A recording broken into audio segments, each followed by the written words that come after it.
Good evening and welcome.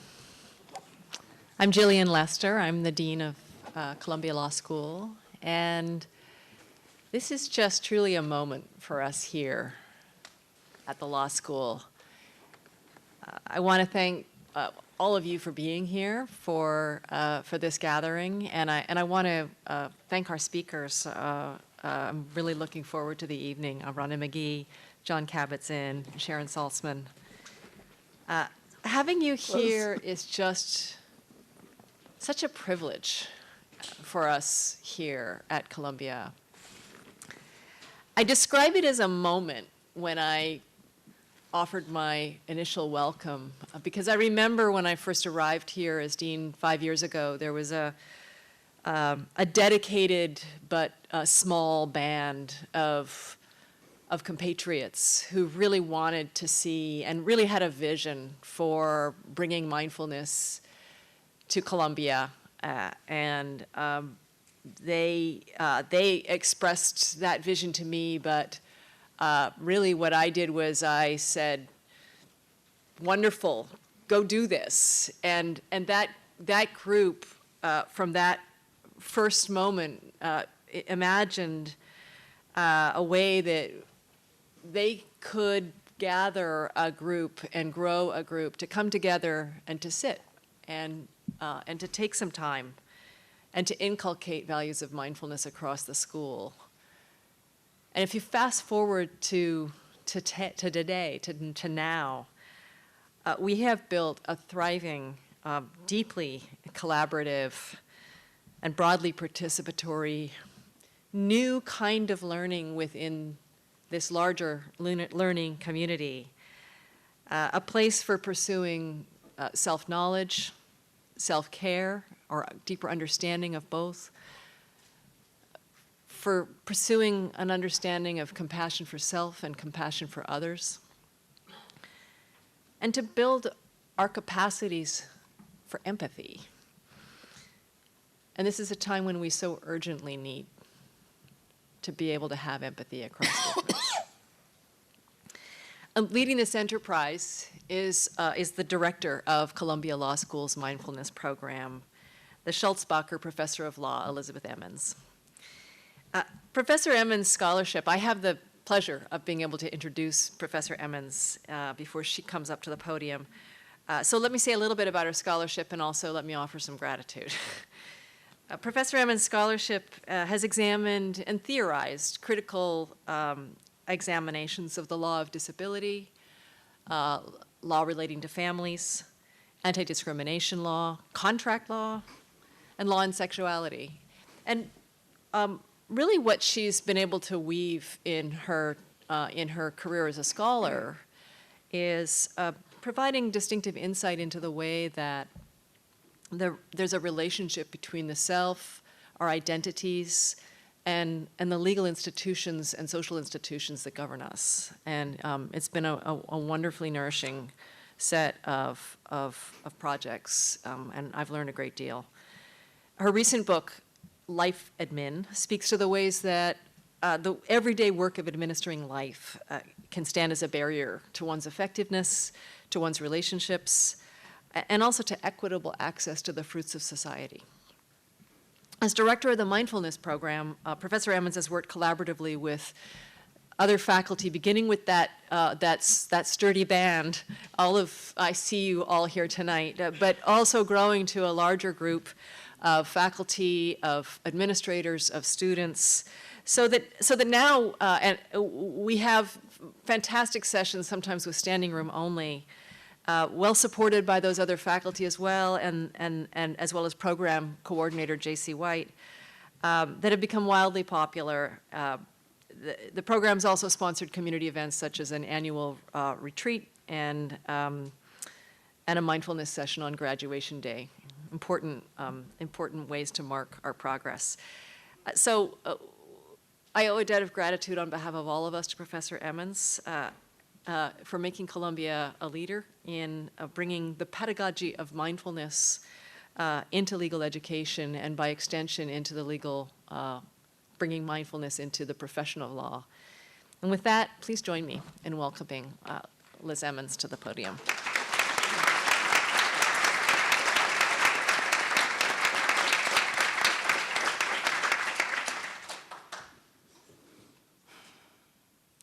thank you for that very generous introduction, Dean Lester. And a heartfelt thanks for your support of the mindfulness program here at Columbia. I want to briefly, it's my honor tonight to introduce Professor Rhonda Magee, who will then introduce into the conversation those who will be in dialogue with her, Sharon Salzberg and Jon Kabat-Zinn, who have been teachers to so many of us. But first, I do want to say an additional thank you, first to J.C. White, the coordinator of the mindfulness program, without whom nothing we do would be possible. And also to so many other people who helped make this event possible tonight. Some of their efforts can be seen if we look around, and we can do this in any room, but the setup here, the food, the microphones that work, the clean floors and desks, everyone who made arrangements and traveled to be here. There's so many sites for gratitude just by looking around. And then there are all the sites of gratitude we can't even see, the invisible parts. The huge team of people who work to get the live stream up and running. This is being live streamed, and hello, everyone out there. Thank you all. Those who work to make the space accessible for people with disabilities, and if there's anything more we can do on that front during the event, please let us know. And everyone who shared news of this event. To people in your lives near and far. Thank you to everyone who's contributed to bringing us to this moment here tonight. It is my honor and great privilege to introduce Professor Rhonda Magee tonight on the night that her book enters the world.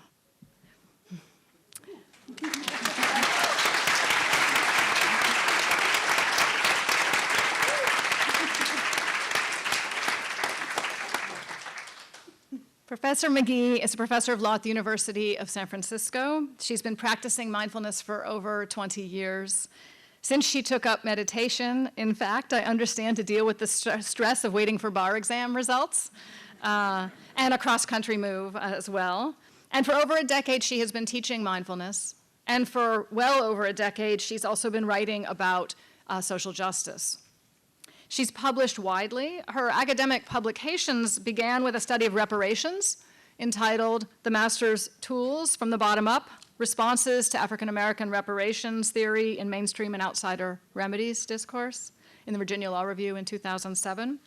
She's been a regular contributor to Mindful magazine in addition to publishing in a range of other periodicals. In both her academic and her popular writing, Professor Magee has been pioneering innovative work at the vital intersection of mindfulness, racial justice, and the law. So while she may practice beginner's mind as a meditator, Professor Magee is an experienced and prolific writer. The book we are celebrating tonight, The Inner Work of Racial Justice, Healing Ourselves and Transforming Our Communities Through Mindfulness, is Professor Rhonda Magee's first book. And it is a great honor for the Columbia Law School Mindfulness Program to help launch this book into the world tonight on the day of its publication. And we all look forward to toasting you with champagne and juice and chocolate-covered strawberries while you sign books for us all in the reception after this discussion. And now I want to welcome you, Professor Magee, to the podium. Thank you.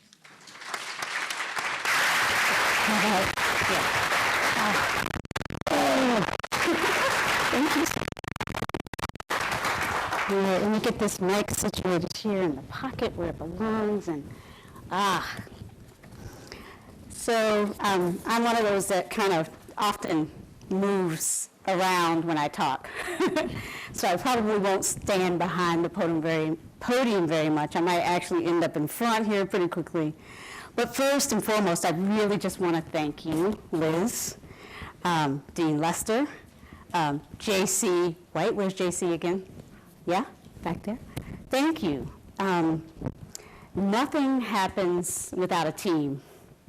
And there are so many different teams of supporters without whom I really wouldn't be here, not the least of whom are sitting to my left in these personages, right? They look like normal, ordinary human beings, superheroes, superheroes, right? Jon Kabat-Zinn, and Sharon Salzberg. And so I'll say a little bit more in introduction of these two momentarily. But really, I want to, in addition to thanking Liz and JC, I really just want to say thank you to all of you who've made the time to be here. This is no small effort that we make to come and join a gathering like this in the midst of your super busy lives with so much going on. Thank you all for taking the time to join me. Students, members of the Columbia University Law and other faculty. How many faculty are here, just to see? Beautiful. Thank you, thank you, thank you. How many students are here? Just to see. Thank you, thank you, thank you. How many just friends from the community who are interested? Thank you, thank you, thank you. Right, so a very rich intersection, right? Which is, again, really touches my heart and soul. This is really at the heart of why I've been writing and sharing on these topics at the intersection of mindfulness and contemplative practice, and many different issues of social justice and injustice, but in particular in this case about race and racism, so that we could together form the kinds of communities or deepen the communities that we're already in that might help us in our own way, and each of us has something to contribute here, but help us in each of our own unique and really beautiful ways enter into this work, enter into this, let's say, opportunity for joyful, maybe redemption, healing,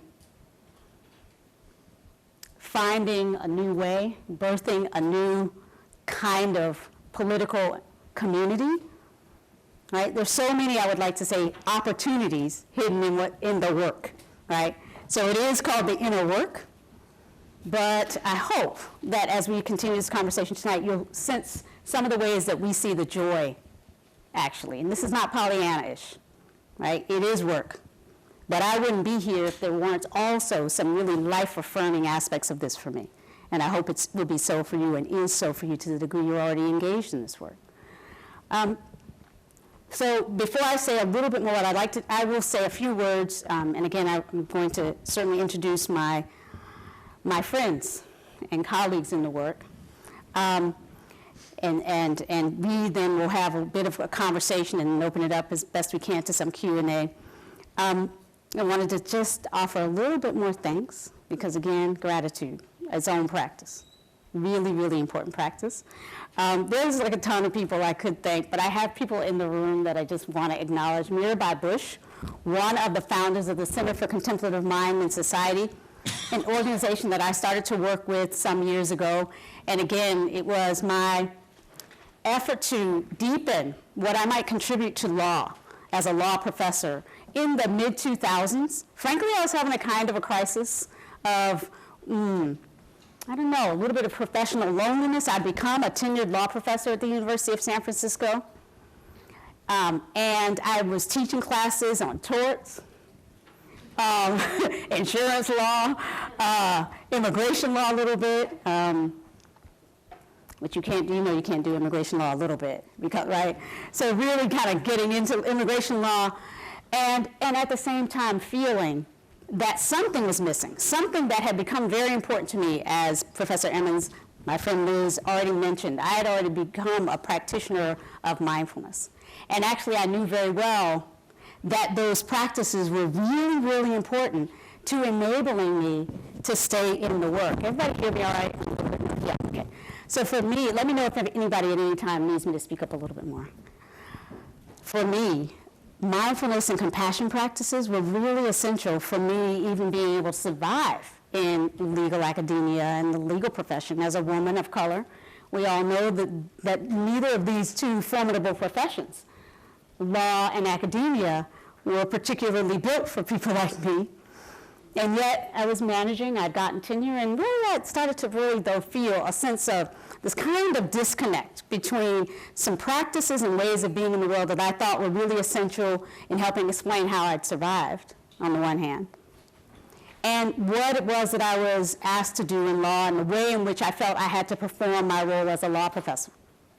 I don't know if anybody knows anything about what I'm talking about. These kinds of ways in which our taking on a role professionally can create a little bit of a sense of split where we might not actually feel like we can fully land, we can bring all ourselves in.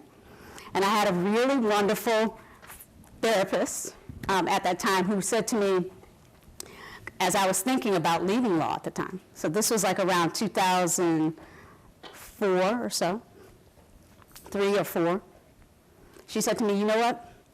I hear you saying you might want to leave law in pursuit of deepening your contemplative practice commitments and the walk that you want to bring into the world that's more deeply accepting, if you will, of bringing these practices in.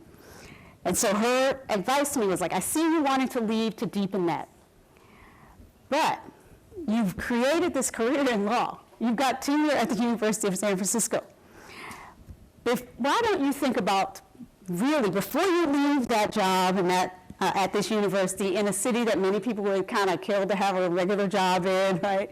And that you've worked so hard to get, why don't you at least explore the possibility of bringing more of yourself in, right? Dropping your anchor there and bringing more of yourself in. And so actually, that was 2003 or so.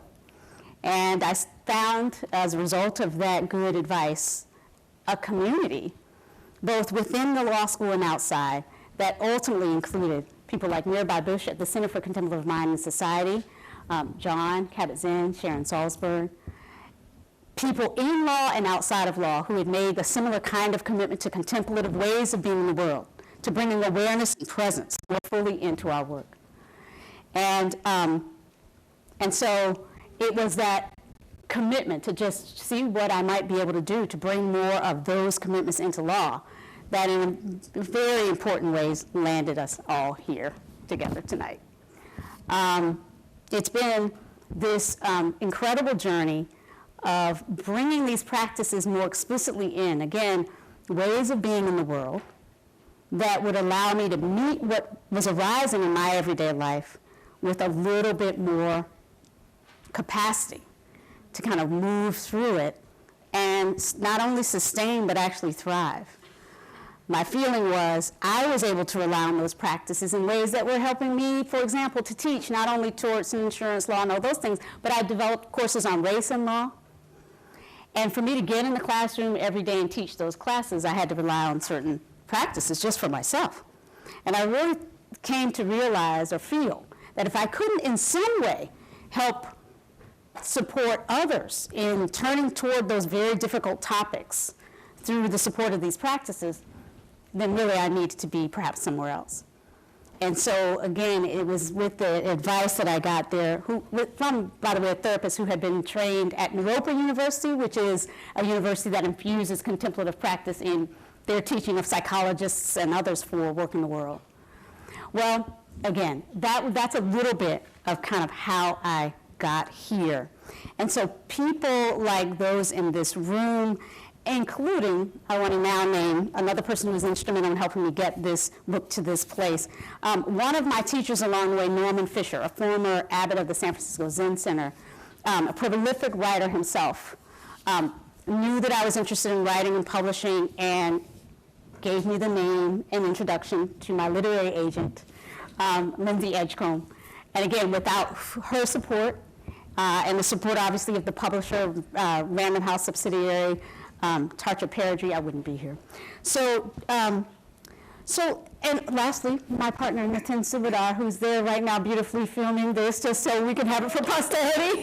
We don't do things alone. Nitin Subadar, really the friend of my heart that I always needed to really be able to navigate the world. And so here we all are. Let me just say a few more words, if I may, about this and introduce my friends so that we can really get into what I hope is just a really rich conversation. So in some ways, and maybe it's obvious why I might think this might be important to offer, but maybe not. I've been teaching, as I said, classes on race and law, actually at the University of Virginia. University of San Francisco, went to school at University of Virginia, but been teaching at USF this is my 21st year, and I'm actually on sabbatical, so this will be my 22nd year, on sabbatical this year. But in all those years, I've been teaching classes, in addition to torts, et cetera, on race and American legal history, race and contemporary law, critical race theory infused courses. As Liz mentioned, I've been interested in those things since law school, writing about reparations. Actually, this is one thing I would correct in the introduction. She gave the date of 2007, I think, for that article on reparations. I wish I was in law school in 2007. I'm a little older. So actually, I published that piece when I was in law school in 1990, graduating in 1993. And so that was my law review piece. And again, I was writing on reparations back then before, if you think about it, in 92, 93. Right now, we're having another wave of a conversation about reparations, but in 92, 93, you just imagine going to your law professors, getting on law review and saying, I want to write a piece about reparations. It was at the University of Virginia. It was not, let's just say, the topic that all the professors kind of wanted to jump in and help shepherd me through. But so it was something that I just sort of decided I really felt, again, like this, if I felt like it needed at some point more highlighting, more raising up into a kind of for our collective consideration, this question of the claims for reparations that I knew had been kind of ongoing, kind of regnant, if you will, in the African American community, like the claims for reparations of indigenous Native American people, after the Japanese American internment period, the claims for reparations of Japanese Americans in this country. So these claims of collective, accountability for, response to deep intergenerational wounding live in many of our communities, right? Jewish Americans after the Holocaust, participating in a kind of a worldwide diaspora of people looking at how it is that we might respond to and repair, right? How we might, through these systemic efforts, using these systems that in some ways have failed us, or else we wouldn't have had the harms in the first place. So I was always curious and interested in this intersection between these legal systems that we turn to for support, for helping us really in some work of repair and resolution in conflict, always interested in these things. And in that sort of paradox, right, presented by a legal system that we always, those of us who suffer under law, turn to for resolution and repair, but knowing as we do so that that system has so often actually been like at the leading edge of the harm that we've suffered. How many of y'all know what I'm talking about? The system itself, often at the leading edge, right? And certainly that's been the case with law. Whether we're talking about the process by which the land was cleared of native, indigenous peoples here and elsewhere to enable, in this country, a system of private property that, again, gives rise to our being able to be here, for just one example just to bring it right home. In other words, for me, the reality that we walk in a world in which we are the inheritors of long-standing patterns of benefits, let's say, opportunities, let's say, that arise absolutely as a result of long-standing oppressions. To me, kind of walking with awareness of that and trying to live in some kind of integrity with that truth is partly why I'm here. And we could, of course, say much more, but we can't say much more right now. This book is my effort to sort of help support us in saying a bit more about that. How do we walk with integrity? How do we do what we can with these short lives we have on this earth? Incredibly short lives. How do we do what we can to live in a way that helps create opportunities for some kind of deep redemption, healing along the way, because we got some healing to do, right? We got some healing to do. And not just those of us who say, let's say, look like me in the sense, roughly, of being packaged in a body that we name as cisgendered female and racialized, if you will, as black, African American, that intersection between the two. Yes, certain kinds of healings attend having walked the earth in this particular package, right? Been born in a segregated society in 1967 in North Carolina, right? So there's a lot that I saw along the way that made this be almost necessary for me. The kind of healing, the kind of engagement with these issues, almost absolutely necessary, not a choice. And yet, I think all of us have some healing to do around this. And it's not always obvious the ways in which we've all been wounded by these histories that I'm talking about. How many of you know what I'm talking about a little bit here? That we have all been wounded by the histories I'm talking about in the US, but really worldwide. These things that we're talking about are obviously not unique to the United States in this context. These dynamics around othering, the temptation toward domination and suppression. But always, the sociologists tell us, and I have a background in sociology, but put that aside for a minute, it comes through. The sociologists tell us in every society, just as there are patterns and practices of othering and making hierarchy based on identity, especially gender and age, but then depending on where we are, all kinds of things, religion, this thing called race, right? Different cultural differences become a basis for organizing ourselves for hierarchy and oppression. All societies do some version of this. We've been particularly refined about this thing called racism and white supremacy, okay? So that means that's our particular ground to till, actually. Any of us who live here. We got work to do around that. Redeeming the history around that and saying no more to the harm that's happening right now, okay? All societies do othering based on identity and the pull toward hierarchy, but at the same time, all societies exhibit some patterns, some work around egalitarian being together. What might be called, right, the countervailing temptation, to actually find ways to say we all do belong. We all do belong. Does that make sense? That you see all of that happening often. And at a particular time and place, one or more dynamic might be on the ascendancy.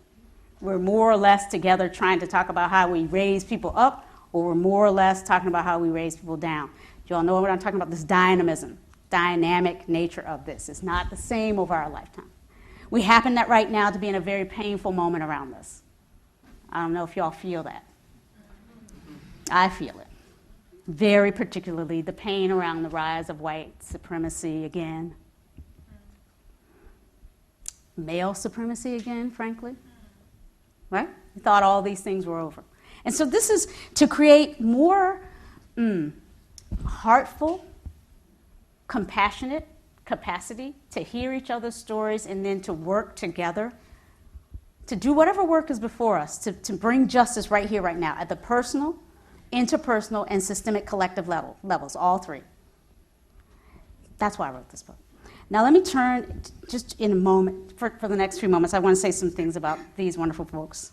I happen to have, like all of us kids, my device here, but I really don't need it.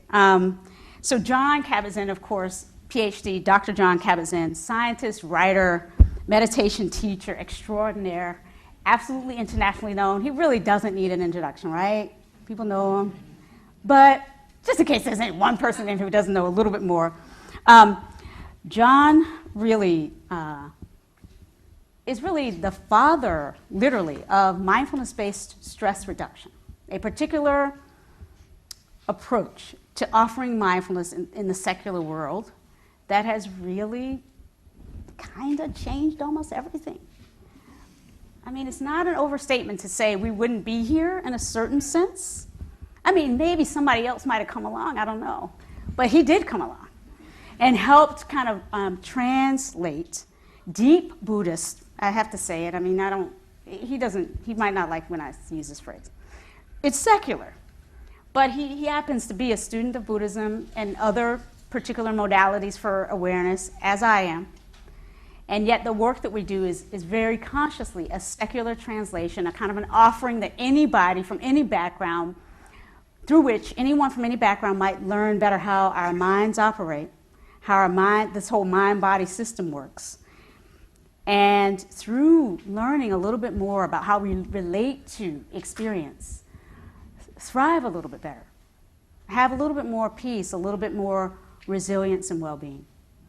And so Jon's work at the University of Massachusetts Center for Mindfulness, which he co-founded, really helped create a kind of a research culture that enabled us to put these practices out into the world and to, legitimately offer them in secular spaces. And I really just want to invite your applause with me to invite Jon now into this conversation.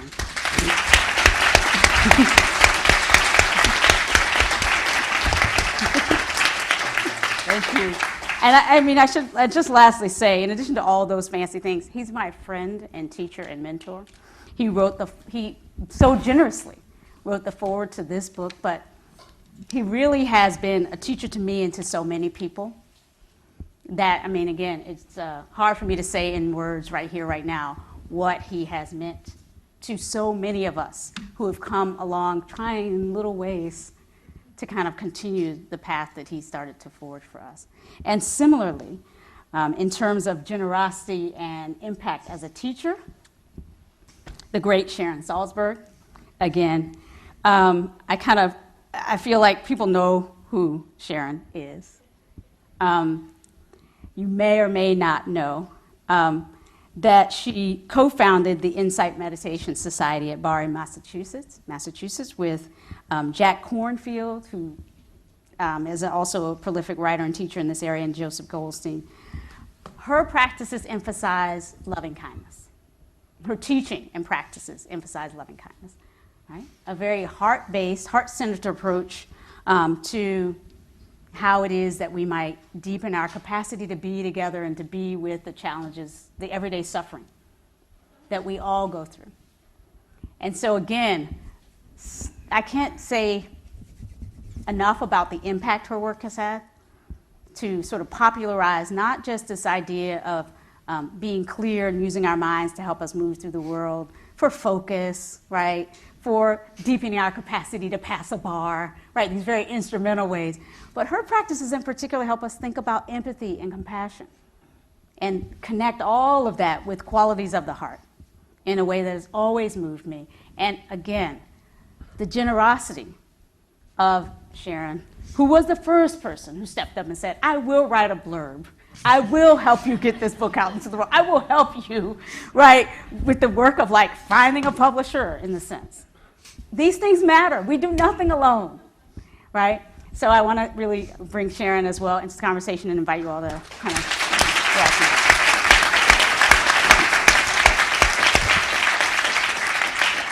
So why don't we just take a moment now and pause together before we get into real conversation. What I'd like us to do, first of all, take a moment and look around the room, see who is here, and as you look, kind of shift away from, bring this quality, see if you can sense into a quality of your being in this body, in this space, and in connection and community with these good people in this moment. You are not alone here. Whatever brought you here is something you have in common that you may not know about right yet. You might not know exactly what it is that you have in common with every other soul in this room, but you have something.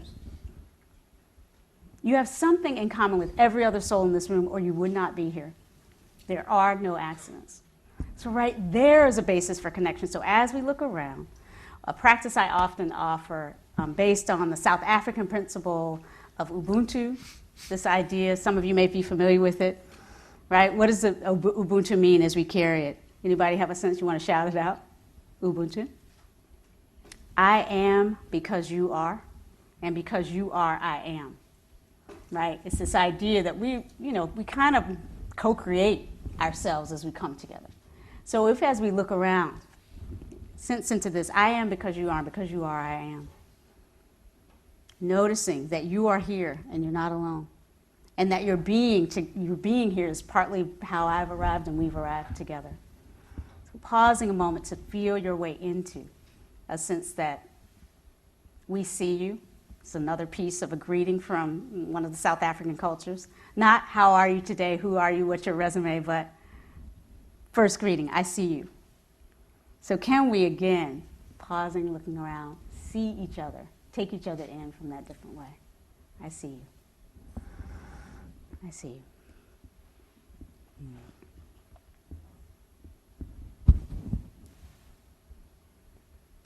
And as we settle in, sensing into compassion for any challenges that may arise. I know that eye contact, for example, is not as easy for all of us, depending on our culture, depending on our personality, etc.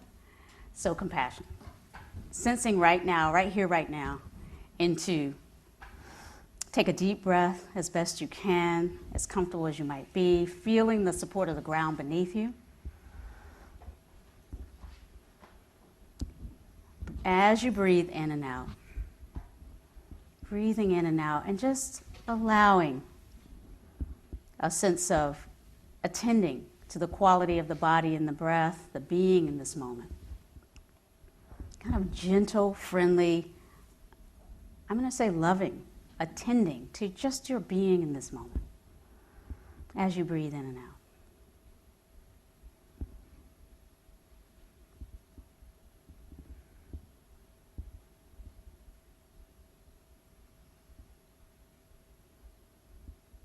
Perhaps allowing gently the attention to rest as best you can on an in-breath or an out-breath. If you're willing to just allow a focus on the breath as an object or a point of focus and awareness to support you in just dropping in a little bit more into this moment.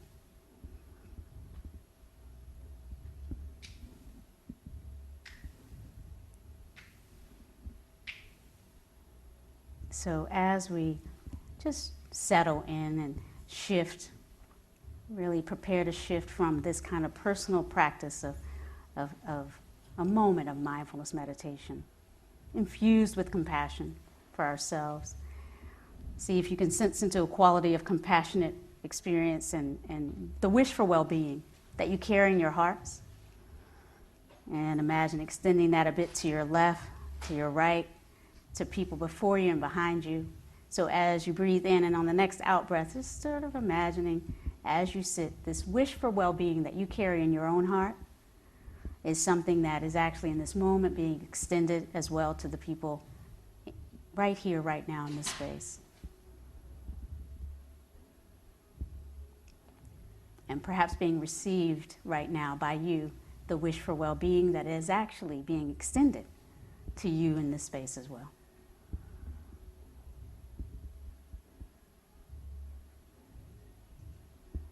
And so, imagining this wish for well-being infusing us, but actually also a bit expanding past this group, maybe as at least an aspiration for what this night's work and the work that has been part of my life and Jon and Sharon's lives, the wish for well-being that extends really beyond all of us into a much, much larger world and more than human world that just expands and includes us all, but is not only for ourselves. It's not only for ourselves.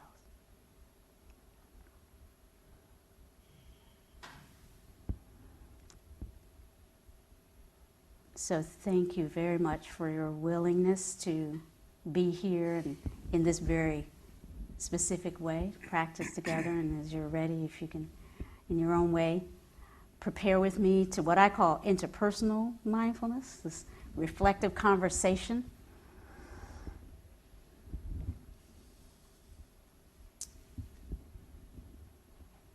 In which we hope we'll have an opportunity to hear from you either collectively or one-on-one a bit before the evening is out. Thank you very, very much.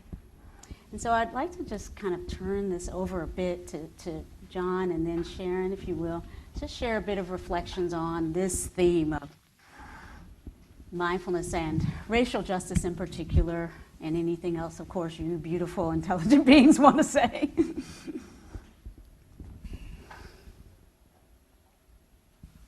Well, thank you deeply for first, the invitation for us to be here with you, and also for what you've just given to us all, which is basically yourself and who you are. And this is where the intersection, if you don't mind my using that word, of deep meditation practice, awareness, human awareness is what we're really talking about, and the capacity for feeling with and into not only one's own universe, but all the other universes that we interconnect with, being human. This is the work of this moment. You mentioned that we happen to be in an exceedingly dark time, but for a lot of people, it's always been an exceedingly dark time. You catalog the horrors, the genocide, the enslavement. I mean, it's not like, have a nice day.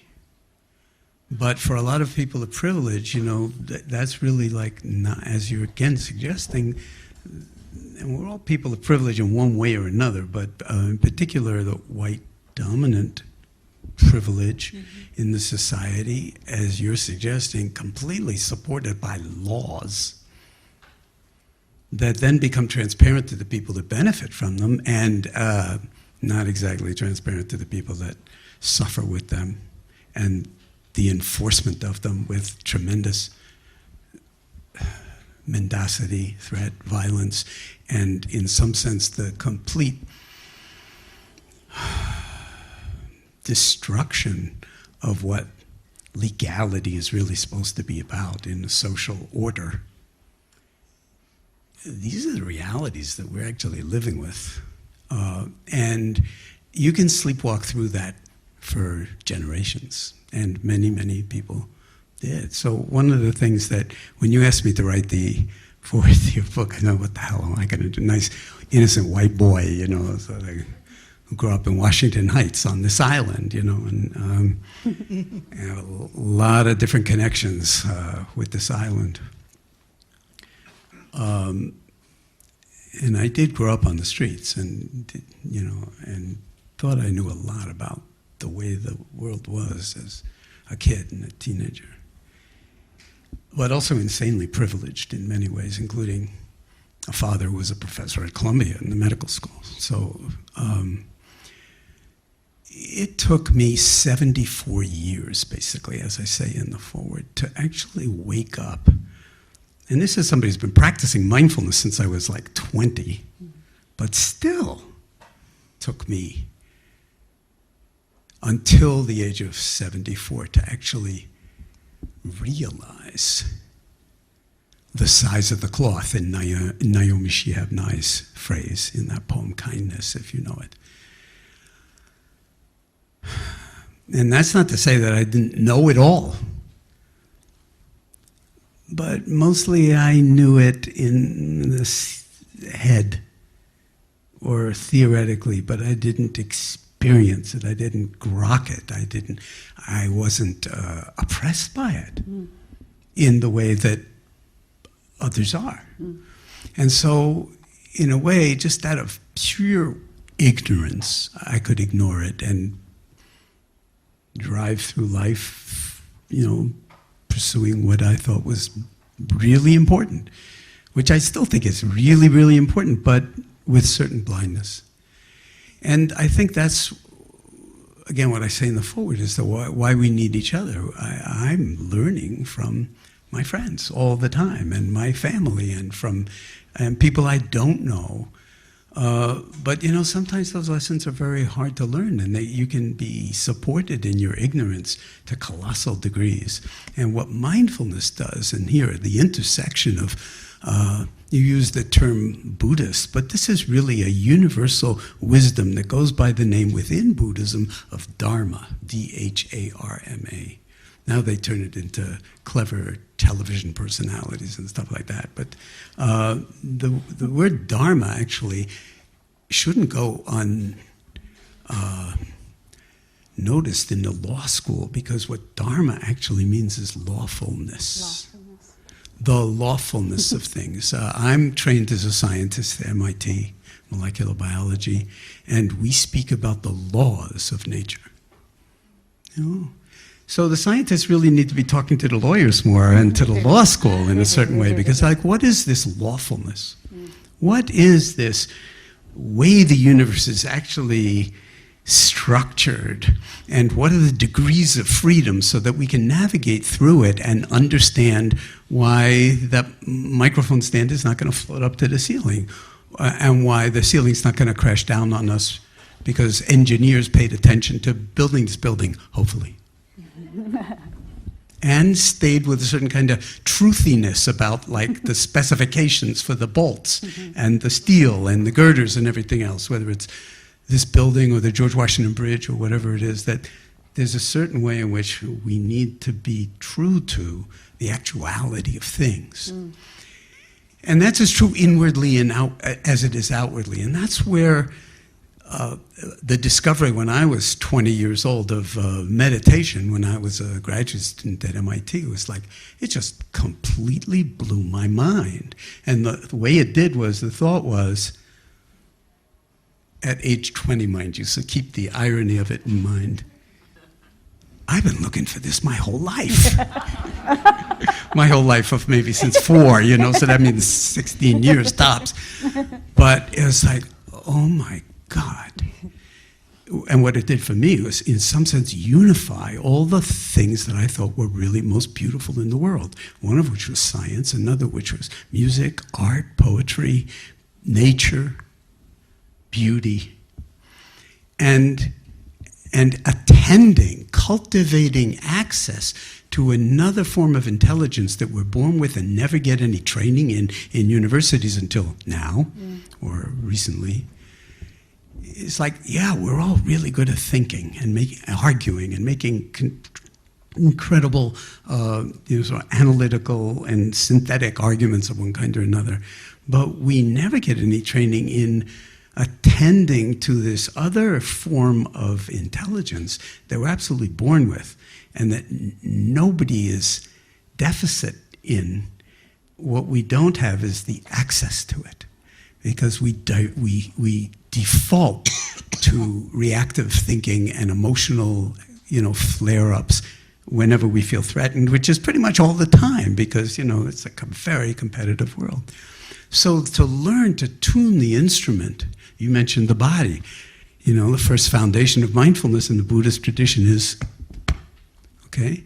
But we're like mostly up here. And then we do things with each other up here, which actually don't honor or recognize what people would call the true nature of being. You're subverting your own, and you're basically denying and in some sense betraying the potential of the other. And that's a form of incredible violence. So to just say, I've devoted my entire life since that moment when I said this is what I've been looking for my whole life, to finding a way to bring this universal Dharma wisdom into the mainstream of human activity while we still have the chance. Because we call ourselves as a species Homo sapiens sapiens, which from the Latin sapere, the verb that means to taste or to know. So when you taste something, you really know it. So it's not a kind of think about it. You could read the Encyclopedia of Bananas and know everything about bananas, but you don't know anything about bananas if you haven't bitten into it. Okay? So we need to bite into this. We need to bite into the koan, the question, what is justice? Maybe we need to go back to first grade or kindergarten. What are we talking about when we talk about lawfulness? What are we talking about when we talk about humans?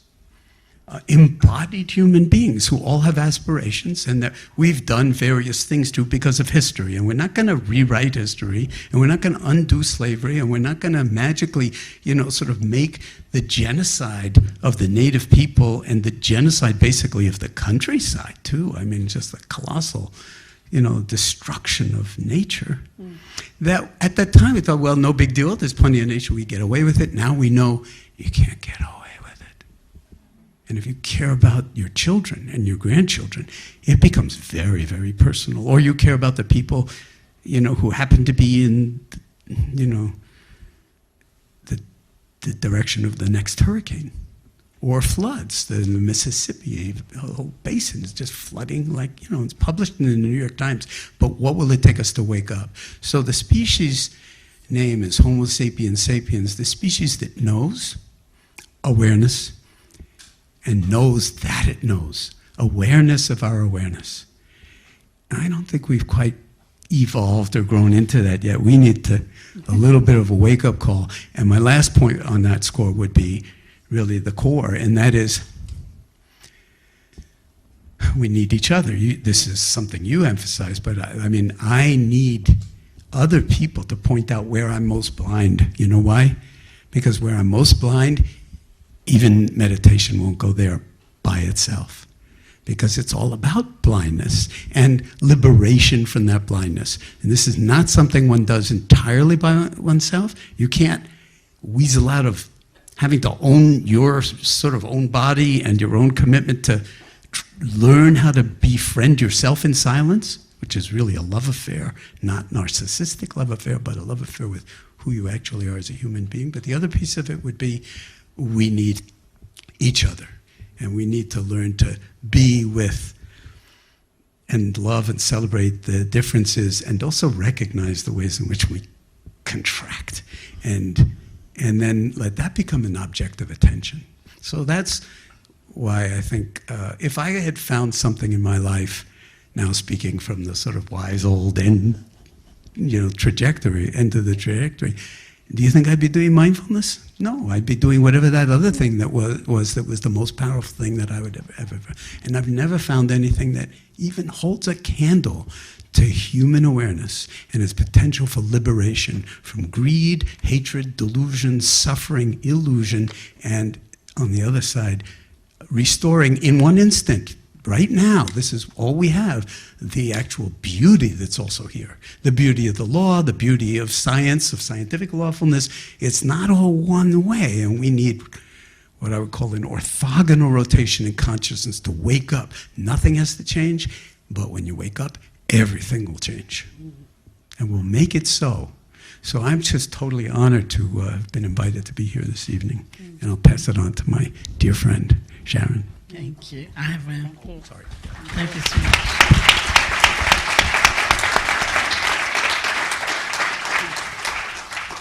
So I'd forgotten that Jon and I each grew up in Washington Heights. So I was like, yes, I'm a Washington Heights native too. And congratulations, Ron. That's amazing. Thank you. It's an amazing evening. I mean, Thank you. and Jon actually wrote the foreword to my first book too, See? 25 See? years ago. 'Cause Giving he's that support. generous a person.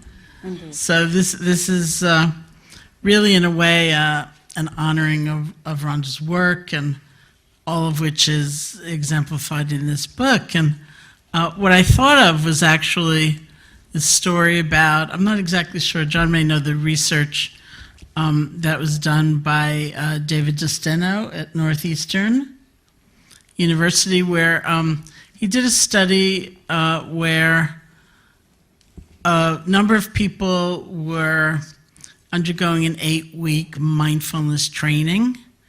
And at the end of that 8-week period, he said, well, come into this lab and we're going to do the concluding, piece of research. And what they didn't know was that the concluding piece of research was actually happening in the waiting room of the lab.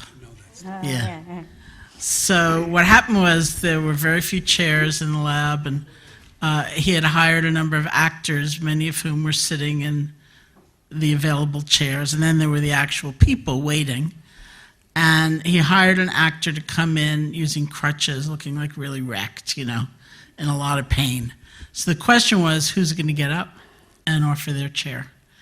And the actors that he had hired were all busy on their phones, which I hear is a significant research variable, because you have to be the first to get up to offer your chair. You're not going to just be following all the people surrounding you. So what he found was that this vast amount more of meditators than non-meditators got up and offered their chair.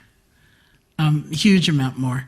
And so that was a study that's often cited to talk about how mindfulness, greater awareness, greater understanding will lead to compassion, inevitably. It's just a kind of, I love these words, repairing of the heart, and it's a renewal, it's a restoring of something that happens in the process, not because you're giving yourself a lecture and you're insisting I have to be this kind of person now, I can't fall back. It's because things have shifted in the way that you see things, the way you see yourself, what you think a person is capable of, where you think happiness lies, where you think strength lies, and you're different.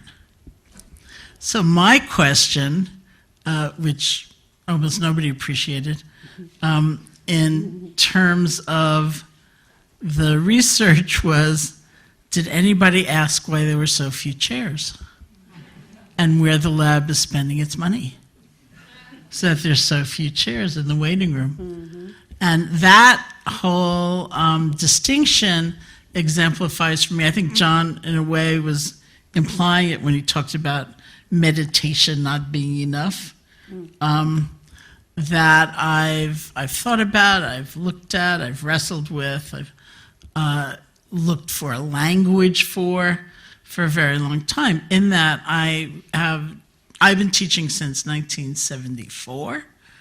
I began at Naropa Institute, speaking of Naropa.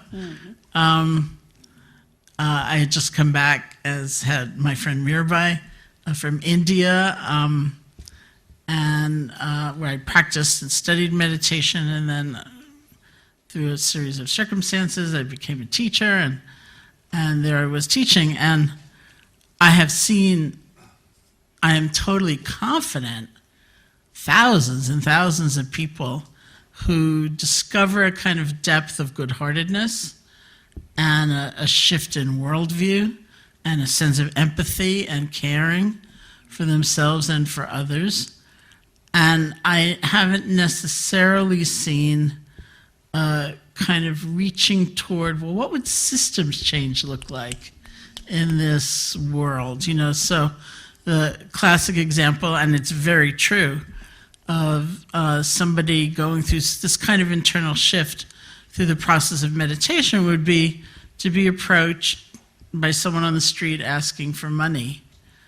And so many people have said to me, you know, it's been my habit to give a person who's asking $1, so I reached in for the $1, but it was the very first time I looked at this person in the eye and thought, that's a human being.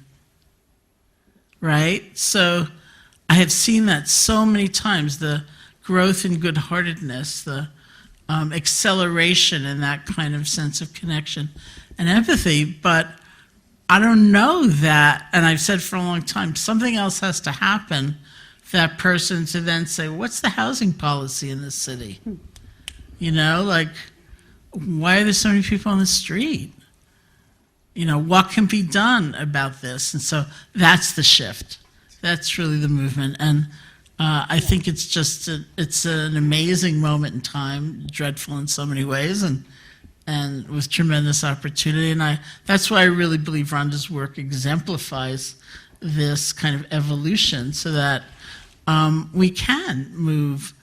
And this is not in any way to denigrate the growth of good-heartedness, which I think is a pretty great thing in this world, which can be, like, you know, obviously incredibly cruel and cold. But what if, you know, it could be held in a kind of different vision of systems and greater possibility and more fundamental shifts because of that, or more inclusive, widespread shifts because of that. So that's what I really think this moment in time is. Thank you so much. Well, thank you.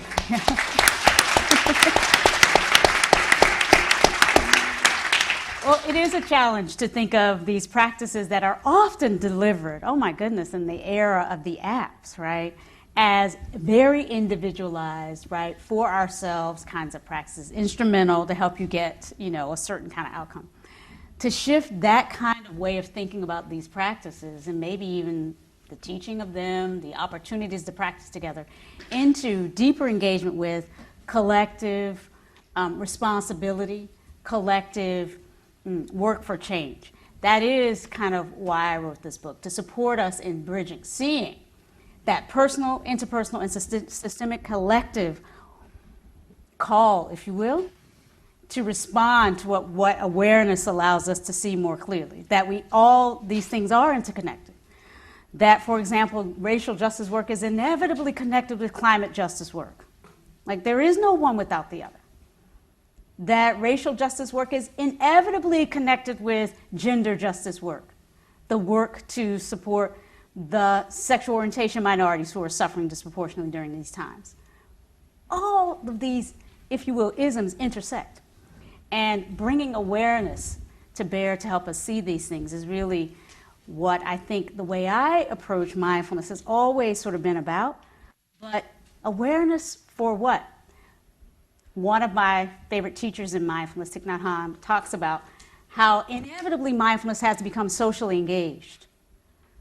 Because otherwise, what good is seeing? I mean, again, we hesitate sometimes to think of it as being instrumental, but actually, we live as human beings in a world. What good is seeing if we can't, from that seeing, help change things for the better? That's why I'm here. That's what I hope. If to any degree, the work that I presented in this book, it supports folks in finding a way to have the kind of engagements that change us, and don't only change us, but move us in the direction of changing the world, then I will feel like this book did a little bit of good. Professor Charles Black, whose name some of you may know, a law professor who spent his latter part of his career teaching here at Columbia University Law School, was one of my intellectual progenitors, heroes. I wrote a piece called The Third Reconstruction, an Alternative to Race Consciousness and Color Blindness in Post-Slavery America. This was a 2005-2006 piece. And that piece really was inspired in some measure by Charles Black, who was a white racialized law professor, grew up in Texas, who so movingly in an essay, I think that was published by Columbia Law Review, described how he came to be a young man who grew up in Texas in the kind of heart and crucible of segregation and white supremacy. Well, before anybody could think about desegregating America and creating the possibility for us to be here together like this. Charles Black, as a young man, while studying at the University of Texas at Austin, somehow or another found his way to a concert featuring, and this is touching to how music and other embodied forms of awareness can change things as well. So it isn't just about sitting. That's part of this project too. Holistic mindfulness is really embodiment, is really what we need more of. The healing power of song and the connective power of that, bring that in as we can. It moved Charles Black when he happened to come across the late great Louis Armstrong in 1931. How many of you have read this essay by Charles Black in which he describes, and he's written about this because Charles Black, Professor Black, went on, before he became a professor, to help write the briefs, many of the briefs, help co-author some briefs that were instrumental in taking down desegregation, leading to Brown versus Board, okay? How did he get there? And I say this because this is not to overly center whiteness, et cetera, et cetera. This is a concern some of us have. But whites continue, as you know, to disproportionately wield power, right? That's part of what we're talking about. A legacy of the histories that we've talked about, if we talk specifically about race and racial equity, is that we still disproportionately have whites proliferating in positions and institutions of power. So we kind of have to create ways to bring white consciousness more deeply into this conversation. This isn't our problem, really. We didn't create the problem of racism. We didn't create the problem of racial injustice. So really, if whites don't find their way in, we will not have racial justice. Does anybody understand what I'm talking about? So this work then seeks to say we all have work to do and we need to do it together, as Jon so beautifully said. But I find people like Charles Black, law professor Charles Black, who wrote about how seeing Louis Armstrong play was directly responsible for him dedicating his life to bringing down segregation. He wrote, steam whistle power, lyric grace alternated at will, even blended. Louis played mostly with his eyes closed. Just before he closed them, they seemed to have ceased to look outward, to have turned inward, to the world out of which the music was to flow. He was the first genius I had ever seen. The moment of first being and knowing oneself to be. Being and knowing oneself to be in the presence of genius is a solemn moment. It is perhaps the moment of final and indelible perception of man's utter transcendence of all else created. It is impossible to overstate the significance of a 16-year-old Southern boy's seeing genius for the first time in a black. You don't get over that. You stay young a while longer with the hesitations and the incertitudes, the half-obedience to crowd pressure of the young, but you don't forget. The lies reel and contradict one another and simper in silliness and fade into shadow, but the seen truth remains.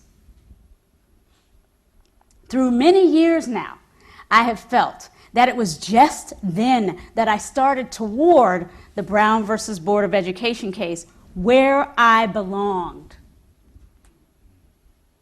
Louis opened my eyes wide and put to me a choice.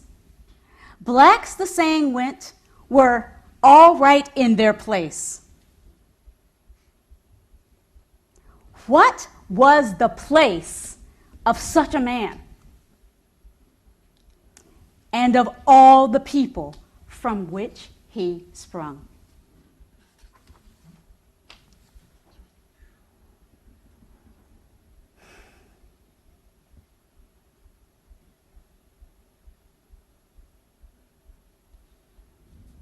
So there's more here on that. Right? And we are really almost really out of time for the time that we gave. Actually, oh no, this is the time. Yeah, we're right at the moment for the Q&A. This is the time we wanted to begin the Q&A, but I want to say thank you for sitting and reflecting together with me on how it is that these practices, how we might together form the kinds of communities of practice. We don't do this alone. Can I say that again? This is not about going out by yourself, reading a book, and doing it by yourself. No, that day is over. We have to work together for these things. How do we work better, more effectively together? We got to work on the things that get in the way of coalition building. We must work on the things that get in the way of coalition building if we're going to change this world. We need to build, not just learn from each other, but then work together for change. That's why we're here. That's why I'm here. And I'm glad that we're in this conversation together, so thank you. And I saw a hand go up, and let's bring it. Yes, my dear. First, thank you guys for putting on the presentation and for. Thank you. And tell us your names if you can, and bring your voice as best you can forward. I'm Jeremy. My name is Jeremy Lee. I'm a 1L. I started here at Columbia Law School about 3 weeks ago, and I should be reading right now, but. Glad you're here. Glad you're here. So I appreciate the practice that you put us through. It was very rewarding, and I'm sure everybody in the room feels the same way. My fear that I have, I'm sorry, I don't remember your name. My name? Yes. Sharon. Sharon. My fear sprang from a question that came from your story about the waiting room. And so my fear is that the people who are drawn to meditation or the people that are drawn to mindfulness seem to be the same people who would be willing to give up their chair. And so my fear is that the people who are intrinsically in the least need of awareness are the same people that seek it out. So how do we affect those who don't come across a Louis Armstrong?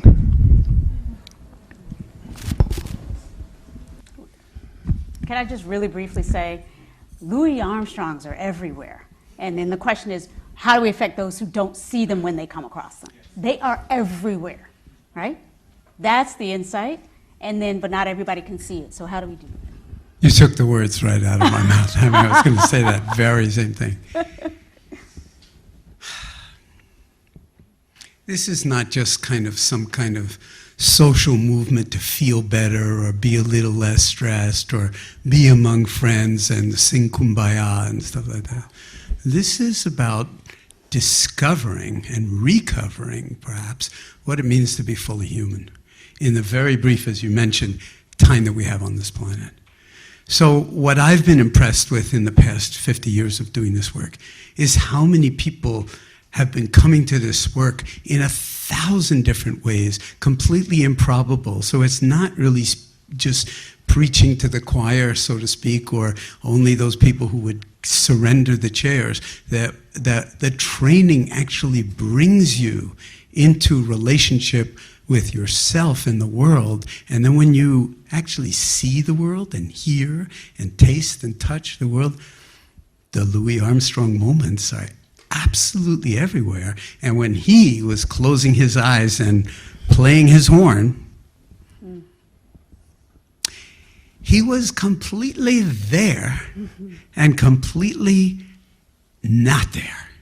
It was like in a different dimension of relationality to sound, silence, the instrument, and the world. And that's something that is available to every single one of us, not some kind of romantic way when we, stumble into some kind of amazing experience, but every single moment. And so I would just say that if you have this idea that meditation is like sitting like a statue in some temple or in the British Museum or the Met or someplace like that, it's necessary, but it's not sufficient. And there are 1,000 different doors into it, so it doesn't mean you have to sit. But what the real meditation practice is, this we've been doing it all evening. It's being alive and knowing it. And Thoreau was famous for having said in Walden, I went to the woods because I wished to live deliberately, to front only the essential facts of life and see if I could not learn what they had to teach, and not when I came to die, discover that I hadn't lived. And the thing is, what meditation is kind of an invitation to die now. Get it over with. And then the next moment, the entire rest of our lives is like vital, alive, just as in Louis Armstrong, and every single one of us has that capacity, and it requires waking up.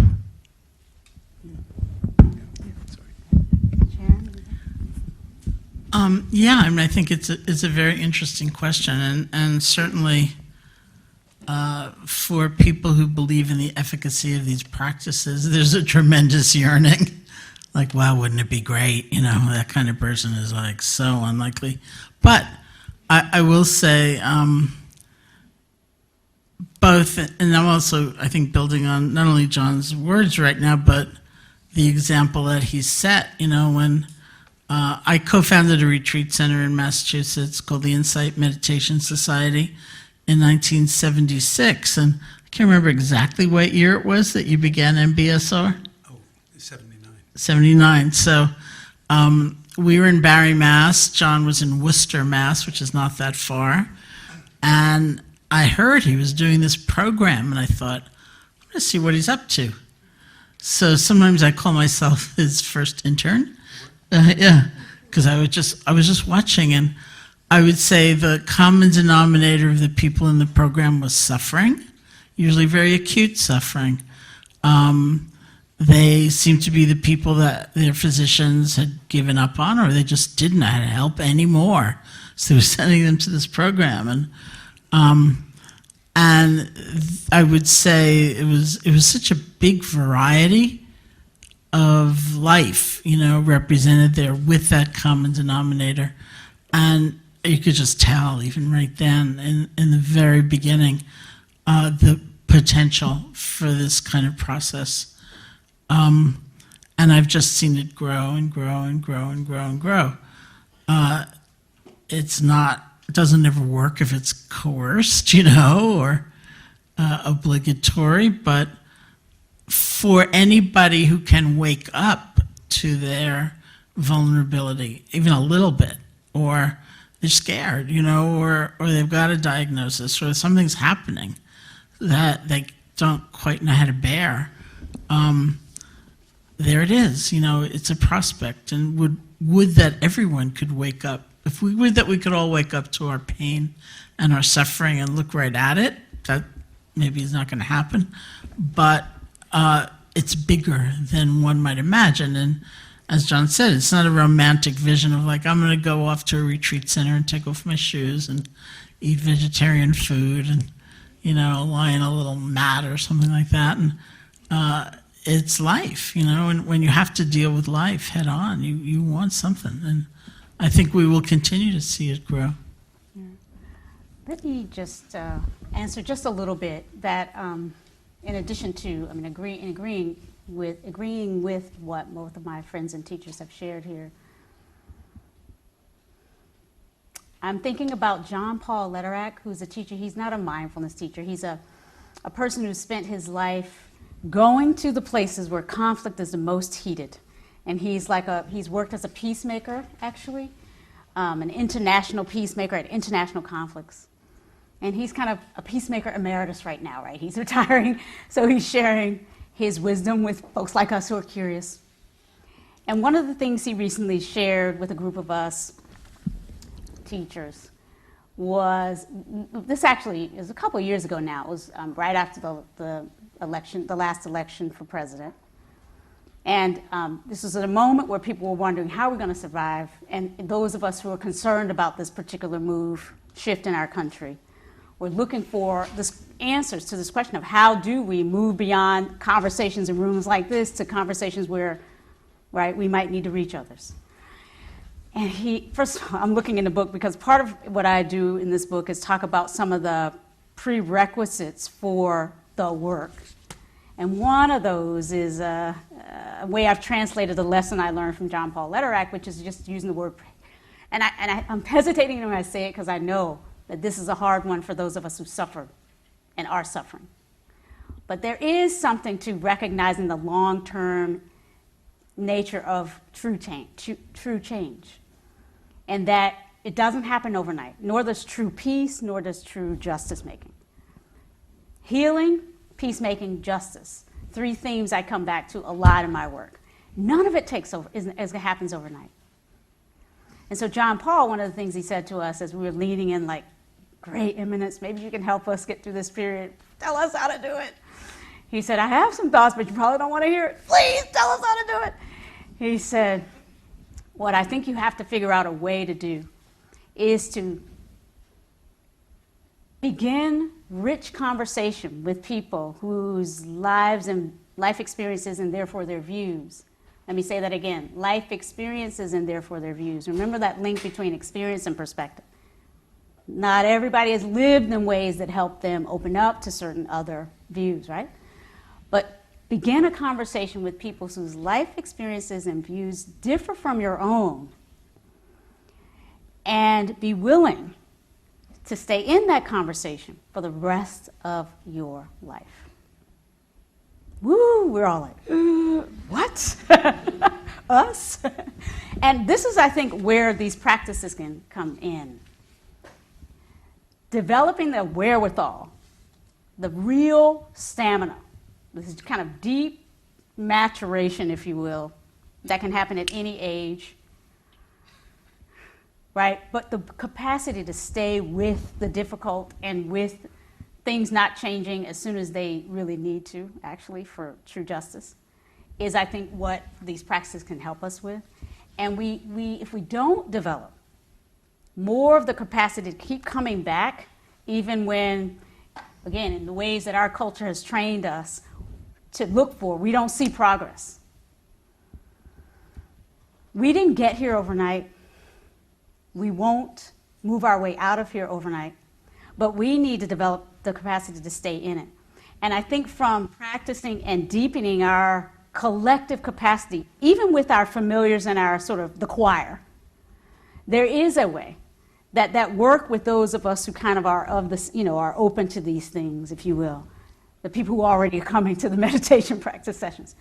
We need to strengthen and amplify who we are, know our values, be ready to articulate them when they're being stomped on by people whose experiences and views turn them toward crushing the things that we feel are essential to thriving and to justice. How do we stay engaged? Human, political work, legal justice-making work is about engagement. And so we have to look for models of people like Charles Black and others, many others, right, who have stayed in it. And that's what I think this work is about. It's not easy, but we are not alone. We have to find each other and strengthen what we draw on as we do this work in ways that will be seen and felt by others. And that alone can start to make a difference. Question? I just want to say one thing. Yeah. Wow.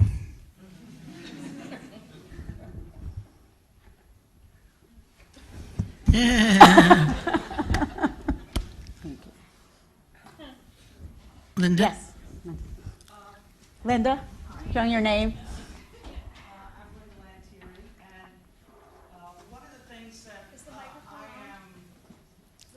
There's a mic in the desk in front of you, maybe, if you can speak into it.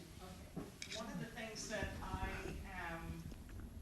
am living with right now as a paradox, as someone who cares deeply about bringing mindfulness into the world of education, is that we have to look at ourselves, those of us that have been teaching and learning it, because we could be in it for many years and not get to where we need to be around what you are sharing in this book. And I think, first of all, I just want to say thank you for answering that call, because you are the one, and you are the one to bring this forth. And we are seeing the one, and I appreciate that deeply, because to hear the paradox from you, Jon, of deeply knowing and helping people move with integrating mindfulness into one's life in ways that we know are not superficial, that it is possible, perhaps, and I think it's more than a perhaps, that the way in which we, as people who have been delivering it, and I put myself on the list, along with others, have been doing something that doesn't help us see this connection. So, for example, as I started to read your book, and I told you 40 pages in, this is a unique way you are using the mindfulness practice, because you have done your own work in the area of racial identity. And so I'm just living with this right now of how to make that connection, because we won't necessarily get it that we'll be led to having an awakening in this area, because it would have happened a long time ago. We're in a mindfulness revolution, and it hasn't happened. So clearly, it has to be that we do some things that awaken us to the historical context of the things you've been talking about, and then having and then the teaching and the learning of mindfulness that includes more of a interpersonal and systemic nature of the work, that's what we're talking about. Yes, We're not talking about de-stressing kids so teachers could control them better. We're talking about a whole other being that we're asking of ourselves in terms of being a human being, Yes, thank you you. know? So, thank you. Linda, thank you so much for the honor of reading. The book, she was sharing with me before that it arrived this morning, right? Or Yes. today, and she read the first 40 pages and already, right, is working with it and seeing. Yeah. It is an introduction to mindfulness, but grounded in, from page 1 and Totally the different. introduction, grounded in a commitment to being awake in the world. Right. So not, starting from waking up for our own purpose and then figuring out how to move it into the world in some way. But it's an invitation into mindfulness as a way of waking up to our embodied being in a world and seeing the relationship between our own experiences, the difficulties we have in feeling at ease and at home and feeling grounded in the world, seeing the relationship between those difficulties that bring people to mindfulness often, but often we don't see that the challenges we feel are partly constructed by the environment, the society, the culture, the trainings, the conditionings that we're living in. No idea. And those definitely include racial conditioning, gender conditionings, et cetera, et cetera, et cetera.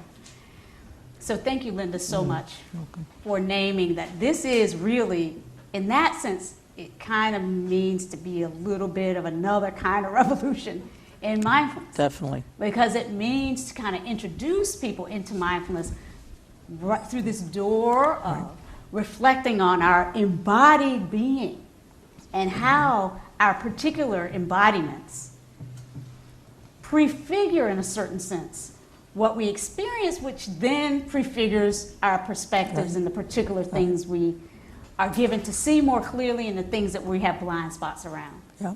And all of us are in this. No matter who we are, where we come from, all of us have work to do around this.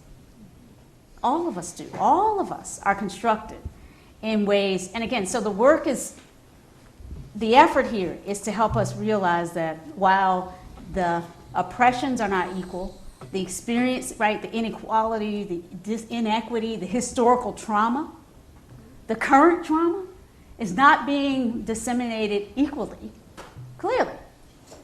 It's called injustice for a reason. But that doesn't mean that we can't, each in our own ways, benefit from seeing where our particular work might be strengthened by these awareness and compassion practices. So thank you, Linda, for kind of sharing a little bit with me and opening that door to this conversation about this is a different introduction to mindfulness.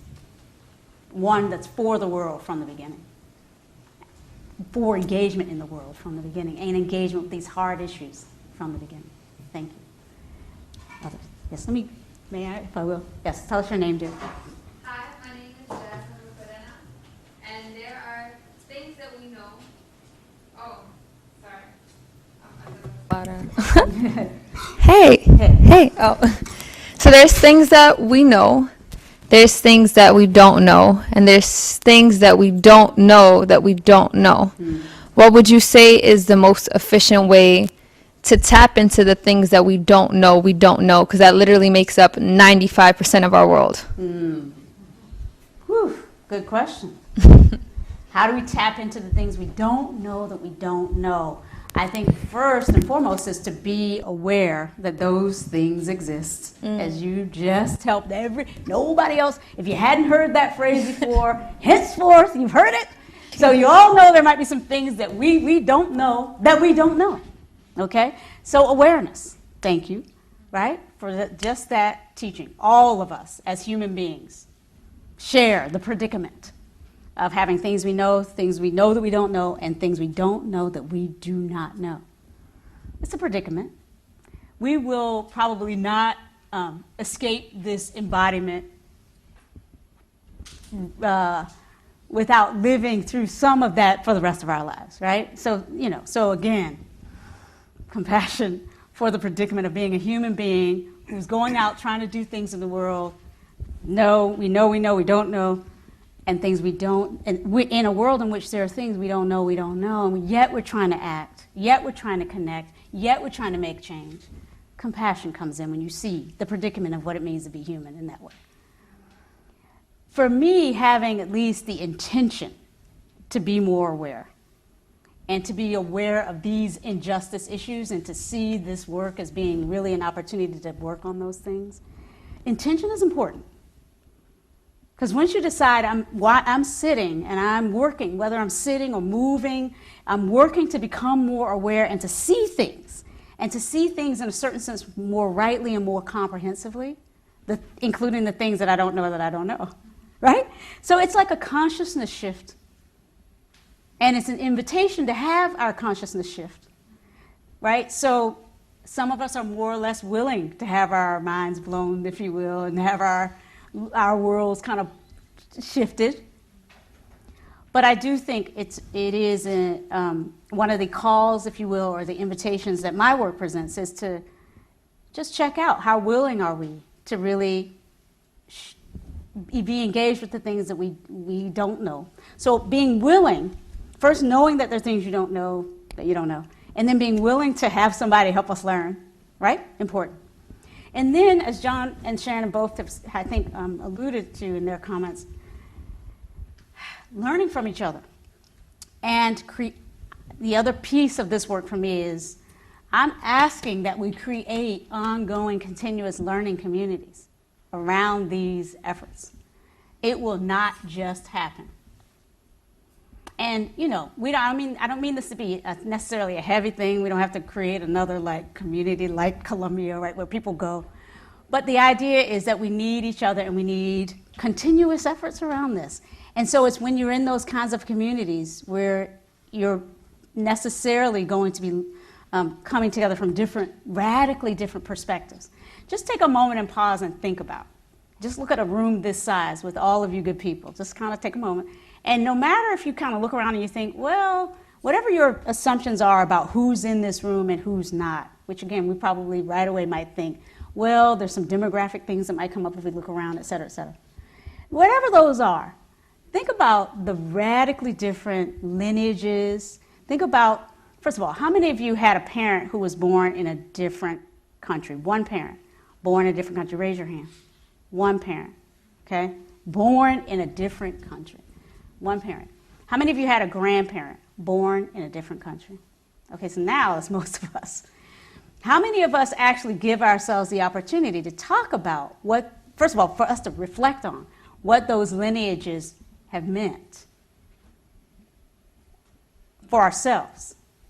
How we got here, how they got here, how we got here through them, what they were escaping to get here, what they were looking for when they got here. How often do we deeply reflect on that on our own, let alone with each other? I say that to say sustain learning communities where you're willing to be vulnerable a little bit, to talk about where you come from and what you learned through that and what you didn't learn through that. That is a way. But it means being willing, again, to be a little vulnerable and to take the time to be with each other and create opportunities to hear each other's stories. Right? Takes time. But we deserve that as human beings, even if we're not necessarily going to be paid for it today, get a grade on it tomorrow, be able to put it on our resume. We deserve communities of rich, robust engagement through which we can hear each other's stories and tell our own. We're bereft of that. And it is, I think, in those kinds of places and spaces that we can develop that capacity to learn a little bit more every day, if we're willing, about what we don't know that we don't know.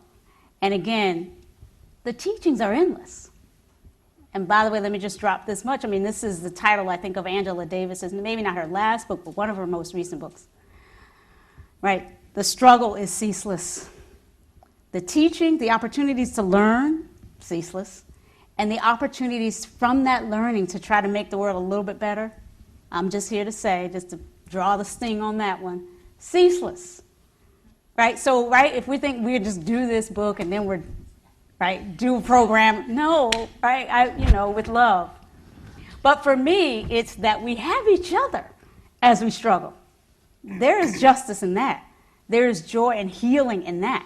It's not that we're struggling so that we could say, phew, at the end of that lecture we were done, or the end of that semester we had a class. I'm sorry. There's always going to be the efforts to dominate. They resurge. But we together can help build the capacity to get through this new wave of, injustice. Get ready, repair, celebrate a little bit. We survived. Okay, there'll be another wave, because that's what humans do to each other. But we're not alone in our efforts. That's what I think these practices can help us to see, that we're not alone.